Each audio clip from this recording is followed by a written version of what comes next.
Welcome everyone to this new lesson in remote sensing techniques. In this lesson we will concentrate on the questions how to analyze a digital elevation model, and especially how to analyze DEMs derived by the shuttle radar topography machine, also called SRTM, and with some kind of pixel size of about 90 meters.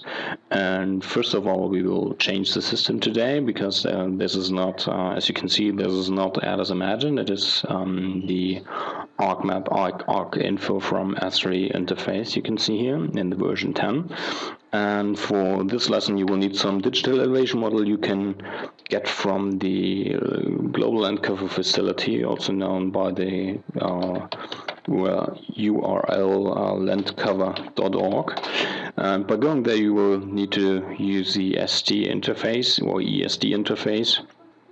Please check out my other videos how to get some data from this GUI. First of all, let me explain you some things about ArcMAP. So you have the layout or the data view here, where you can see the raster. Then you have some kind of list of layers. You will have a result here maybe when you're starting it, and maybe the most important one is the Arc toolbox you can use. And let us start with the just a new project. So this is a new project, and we will add some data here. This is more or less now the dialog where to choose your data, and this is the original data. This is a processing limit level filled finished B, I think.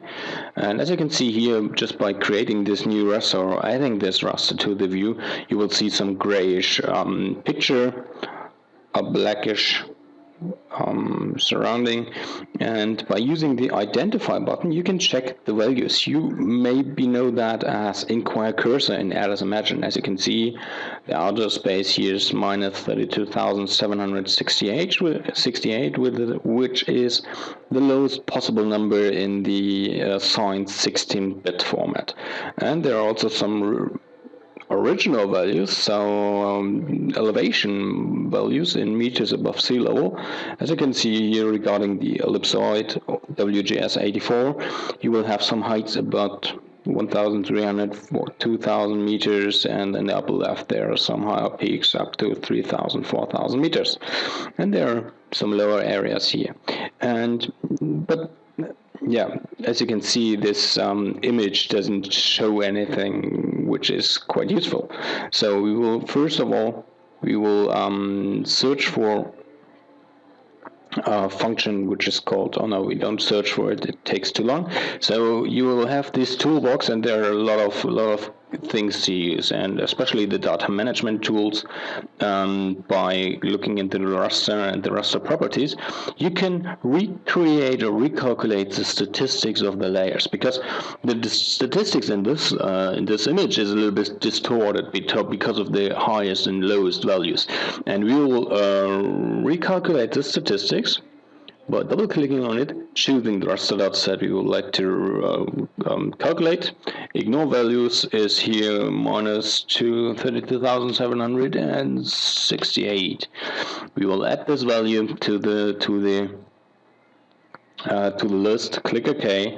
The old raster is created, and as you can see here, the results are calculated. And there we go. I'll put raster dataset. We'll add this to the image. I'm removing that, and you can see much more of the image. So you have the lowest values here, minus 26,000, which are probably here in the area here somewhere. Let's check out. Identify. Yeah, no, not really. So normally they should be there somewhere. So, but yeah, we are now having some kind of first impression of the digital elevation data, or the elevation data in our area of interest. And this is for the first hand. So you can also arrange the color ramp here. So just by using this, maybe invert to have the brownish things in the higher areas and the greenish color in the lower areas. But you can also check the properties, and therefore this is quite important to see here. So you have the color ramp. You can check by using minimum maximum to get a really good value, but this was not so successful. So let's go back to the histogram specification. No. Standard deviation, which provides best information here, and we can also use this value we have just ignored. We can use this value as the background color, and by using this we only have our area of interest where we have good values. So this is the first step. So now we have a digital elevation model. Everything is clear. So we are having some kind of low and high values, and you can identify each value by using the identifier button. Once again, so there are several derivatives maybe on that kind of data, because this is a topography. You can calculate the slope on every point, which is similar to the gradient, so the steepest slope of any slopes in any directions. And how to do that? Well, it's quite easy to do so. Just go on the spatial analyst tools. Maybe you can also use 3D analyst tools, spatial analyst tools, and therefore the surface. And you can see the possible functions here, and there's the slope function. So we have an input raster, which is probably more or less this SRTM value. You can also use a drop-down menu, and we will create a new raster dataset, which is called output raster in our folder. So there we are, and this is more or less slope in degrees.tif. There we go. We will use degrees instead of percent rise, and we don't have to change the Z factor. Let's go straight forward. Sometimes you will see directly the output. I've disabled this function, and I have to edit this for my own. So as you can see here, they have the green areas with nearly no slopes, with slope values, or really small slopes, small scales, I don't know, low values in slope. And you also have areas where you have higher values in slope, especially in the upper northwestern part. But one important thing to know is just look on this area here. Maybe you can see there's some striping in the image. And this is due to the sensor, so you can arrange this by making some kind of neighborhood analysis or a focal mean analysis on that, and recalculate this digital elevation model. Otherwise, just be prepared to see some features like that, like this striping in the digital elevation model. And if you were not able to use that function because of some kind of extension problem, you can also go to customize extensions, and you just have to check these buttons to activate. So this is the slope model. Everything looks fine so far, and we'll now go ahead. As you can see here, very high areas or high areas here, more or less really steep. And what we will do now is we will calculate a hill shade. What is that? So it's creating a shaded relief from a surface raster by considering the illumination, source angle, and shadows. You can also use a tool help to get some idea about the function and how does it work, and also the Python scripts that could be used to create the same result. So therefore we also need an input raster, and be prepared not to use the slope or something like that. So we will all concentrate on the SRTM values, and we also have to change the folders. So this is the aspect. No, it's a hill shade. .tif. And we will leave the azimuth and the altitude as it is, and we will maybe calculate the shadows to get a more plastical view on it, or to get a better idea about the topography. So as you can see here, that's this area. This is all brownish. So you don't have any differentiation between the higher parts and the lower parts, because it's all the same color. So the main or the best part on this hillshade is that you will get an idea about the aspect, or about the topography and where are the ridge lines. So by using this, you will have some values of about 0, which are probably directing southeast, I think, and in an angle of steeper than 45 degrees. And you also have here these values of 254, which are more or less inclined in the angle of 45 degrees and looking into northwestern directions. So by adjusting the display button here and also the transparency to 50% maybe, and by unchecking this one, you will get a very good idea about the topography in your area. So you can see the colors of the height, but also the hill shading which is laying above. So you will get a really good view on the topographic features. So this is hillshade, and we have created a slope value, and maybe you don't want to use these kind of classes here in the slope in degrees. You can also change that by using these layer properties and checking stretched instead of classified. You just have to arrange the color chart here, so we will go from green to red, which is quite nice. So, and we have to invert it because we are expecting green areas with no slopes, or with less inclined slopes. And as you can see here, you have the lower values of 0 and 89%. 89% is really rare, so it normally occurs here on the edge, because you will have this missing values, and therefore you will get these hardcore slopes, I will call them now. And here we have these highest values. You can also check all layers,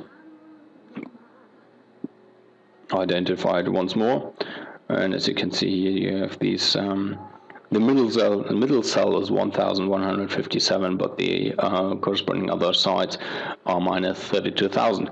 So that is the problem why it's doing that bad calculation on the edges.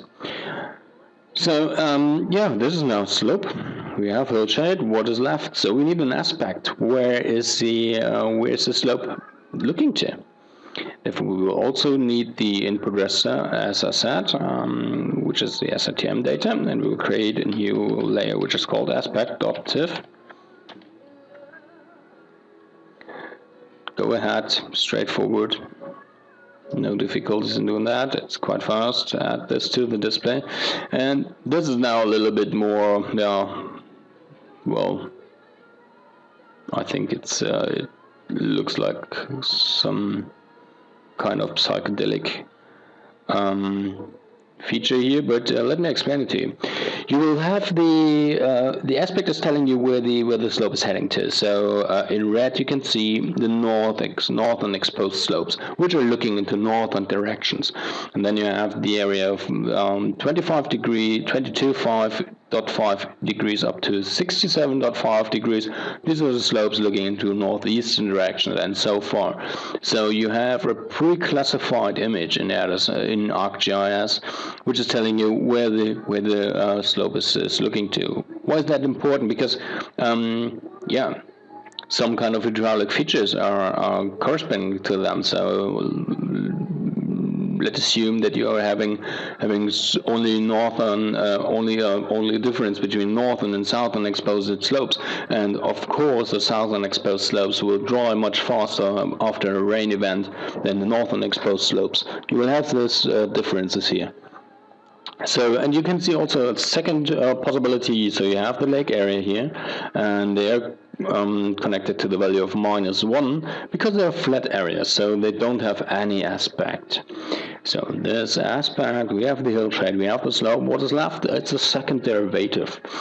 So the first derivative, which is also called the slope, will say to you, okay, how fast is the movement of maybe a hill slide or a rock fall. So you can calculate that by maybe rethinking about the pressure on the ground. But yeah, let me explain it like how fast is a movement on a given slope. So if it's steeper, it's faster. So what we are now looking is a second derivative, which is also called the curvature. And for the curvature, you also need the SRTM value. You will create a curvature raster, which is the overall curvature. I will explain it later. So it's a curvature.tiv. And z factor, okay, we are normally using meters, and therefore we don't need any z factorization. But there are two different output curvature rasters here you can create. So the first one is a profile curvature. So how is a movement? Is it accelerating, or is it braking, or decelerating? So if it's a convex profile curvature, you will have accelerating movement. If it's a concave curvature, you will have decelerating or braking of mass movement. So this is profile curvature. Look at your nose, look at the profile of your nose, and you will have some kind of feeling what is convex and concave. So then you have the output plane curvature raster, which is in another direction. So this is the let me just copy that. It's a plane curvature. The plane curvature is giving you an idea about the convergence or divergence of the mass movement. So if you have a convex slope, you will have divergent movement of any of sediment fluxes or fluxes as well. And if you have a convergent plane curvature, if it's a concave forms are divergent, convex forms are convergent. So the mass movement is concentrating on an area. So these are two different curvature files you will create here. You will just click OK. Look again to the results. They're created here, and we will now have a look here on the profile curvature. We'll add this to the display, and as you can see, the values are too far away, so we will create minimum maximum stretch, and we will edit the highest value to 1 and the lowest value to -1. So, and now you can see where we will have convex and concave forms.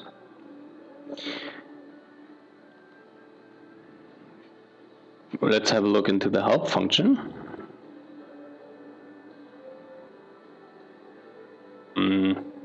Help file will tell you, okay, a value of 0 is indicating a flat surface, which is quite what we have accepted, but a negative value indicates that the surface is upwardly convex at that cell. That means that the mass movement is accelerating and maybe converging. And opposing that, if this value is positive, you will have a concave form at this cell. So let's go back into that. So you can just create these kind of profile raster files, and that's for the moment, I think. If you would like to make a map out of it, just go straight forward, check out my other videos where you can see how to make maps with ArcMAP. Thank you for watching. Goodbye.